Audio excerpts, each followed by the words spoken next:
महाराष्ट्र की राजनीति में एक बार फिर बड़ा सियासी उलटफेर देखने को मिला है। शिवसेना के दो सांसदों ने आधिकारिक तौर पर एकनाथ शिंदे की अगुवाई वाली शिवसेना का दामन थाम लिया है। इस घटना को उद्धव ठाकरे के लिए बड़ा राजनीतिक झटका माना जा रहा है।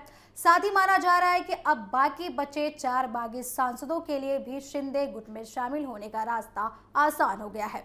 शिवसेना छोड़कर शिंदे गुट में शामिल होने वाले सांसदों में धाराशिव से सांसद ओमराजे निंबाळकर और हिंगोली से सांसद नागेश आष्टीकर शामिल हैं। दोनों नेताओं में अपने फैसले के पीछे अलग अलग कारण बताए हैं, लेकिन दोनों का कहना है कि विपक्ष में रहकर क्षेत्र का विकास करना बेहद मुश्किल हो गया था।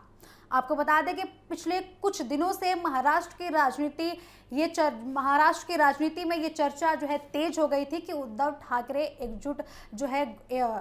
ठाकरे के गुट के कई सांसद पार्टी छोड़ सकते हैं। इस बीच 6 सांसदों के बागी होने की खबर भी सामने आई थी।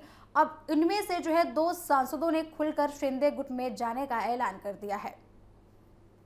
ओमराजे के फैसले को लेकर पहले से ही अटकलें लगाई जा रही थी। उन्होंने कुछ समय पहले ही संकेत दे दिया था कि वे अपने पिता पवन राजे निंबाळकर की हत्याकांड के बाद अदालत के फैसले के बाद कोई बड़ा राजनीतिक निर्णय ले सकते हैं।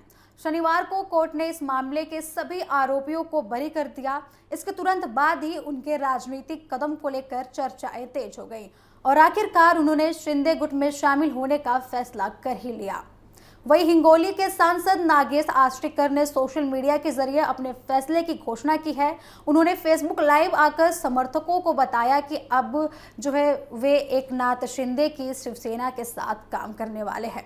उनके इस ऐलान के बाद महाराष्ट्र की राजनीति में हलचल और भी ज्यादा तेज हो गई है। वहीं सूत्रों के अनुसार उद्धव ठाकरे ने बागी सांसदों को मनाने के लिए आखिरी कोशिश भी की थी।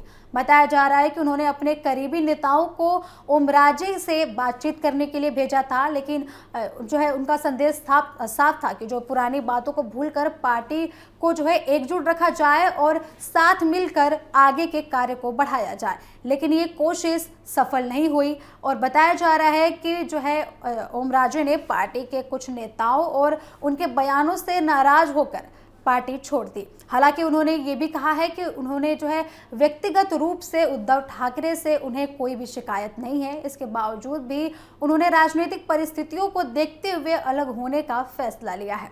पार्टी छोड़ने के बाद ओमराजे अपने गांव गोवर्धनवाड़ी के कार्यकर्ताओं के साथ उन्होंने बैठक की। इस दौरान उन्होंने कहा कि उनका फैसला सत्ता या किसी लालच के कारण नहीं है। उन्होंने ये भी कहा कि विपक्ष में रहकर अपने राजनीतिक विरोधियों का मुकाबला करना बेहद ही मुश्किल हो गया था।